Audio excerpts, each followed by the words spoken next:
অর্ধশত বছরের বেশি সময় পর আবারও চাঁদে পা দিতে যাচ্ছে মানুষ। চাঁদকে কেন্দ্র করে ঐতিহাসিক এই যাত্রায় রয়েছেন 4 নভোচারী, 3 জন মার্কিন ও 1 জন কানাডীয়, যার মাধ্যমে প্রায় 53 বছর পর আবারও চাঁদের পথে পা বাড়ালো মানুষ। 32 তলা বিশিষ্ট রকেটটি কেপ কানাভেরালে অবস্থিত নাসার কেনেডি স্পেস সেন্টার থেকে উড্ডয়ন করে, যেখানে এই উৎক্ষেপণ প্রত্যক্ষ করতে হাজার হাজার মানুষ জড়ো হয়েছিল। রকেট উৎক্ষেপণের সময় নাসার কর্মী ও উপস্থিত দর্শনার্থীরা উচ্ছ্বাসে ফেটে পড়েন।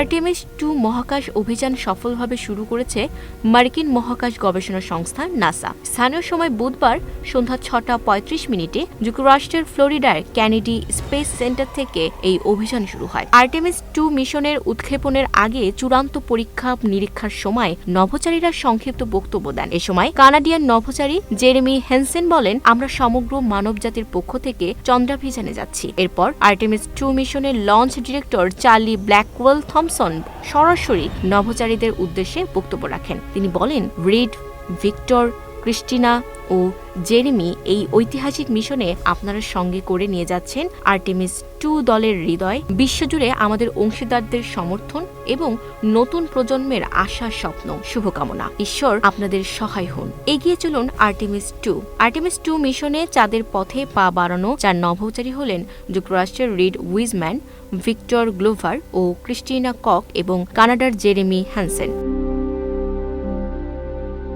চাঁদ যাত্রার প্রথম ধাপে মহাকাশ যানটির নির্ভরযোগ্যতা ও নিরাপত্তা নিশ্চিত করতে বিভিন্ন পরীক্ষা নিরীক্ষা করা হবে, কারণ এটি আগে কখনো মানুষ বহন করেনি। এরপর তারা প্রায় 10 দিনের অভিযানে চাঁদের চারপাশে প্রদক্ষিণ করবেন, যদিও সেখানে অবতরণ করবেন না। এছাড়া ডকিং সিমুলেশনের সময় মহাকাশ যানটির ম্যানুয়াল নিয়ন্ত্রণ সক্ষমতাও পরীক্ষা করা হবে। 2028 সালে আর্টেমিস 4 মিশনের মাধ্যমে চাঁদের মাটিতে পুনরায় পা রাখার চূড়ান্ত পরিকল্পনা করেছে যুক্তরাষ্ট্র। 1972 সালের অ্যাপোলো মিশনের পর এটি হবে নাসার প্রথম চন্দ্রপৃষ্ঠে অবতরণের প্রস্তুতি।